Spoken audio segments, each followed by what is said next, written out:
এখানে অনুষ্ঠান লাগানো এই অনুষ্ঠানে আমি গেলাম যে এক দোকানে জিলেবি খেলাম। জিলেবি খাওয়া শেষ হলো, জিলেবি খেয়ে শেষ হওয়ার পর দোকানদার জিজ্ঞেস করলাম বলে জিলেবি কত? কই 200 টাকা। আমি বললাম হ্যাঁ বেটা 200 টাকা কেমনে হয়, এটা কি সব জায়গায় আছে? আমরা বিক্রি করি 200 টাকা। আমি বললাম সরকারি না বেসরকারি রেটে বিক্রি করবো। হ্যাঁ এই কথায় আমি দোকানদার জিজ্ঞেস করলাম তাহলে ক্যামেরা চালু করলাম, এটা ভিডিও বানাই, এটা হ্যাঁ বানাও। এই ক্যামেরা স্ট্যান্ড আমার খারাপ করলাম, এই এটা 4 ফিট লম্বা হয়, একাই এটা কল্টন করিয়া একাই বানাইলাম। আমার মনের ভিতরে যেমন ধরতুপুরের মধ্যে ধরতুপুরের বাড়ি উলট পুলট করে, আমার মনের ভিতরে উলট পুলট কথাগুলো ঢুকে গেল।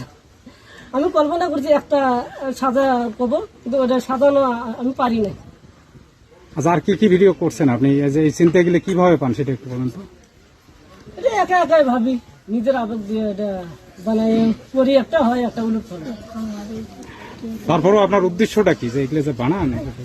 উদ্দেশ্য যে বললাম তো মনের ভিতরে অনেক কষ্ট দূর করার জন্য আর কি। কিন্তু আমরা পানি না ধরে এর জন্য আমরা তো দেখি যে আপনি রাস্তা নিয়ে করেন, চলাচল নদীর উপর ব্রিজের দাবি করছেন, এই চিন্তা গেলে কি কিসের? এটা নিয়ে আবার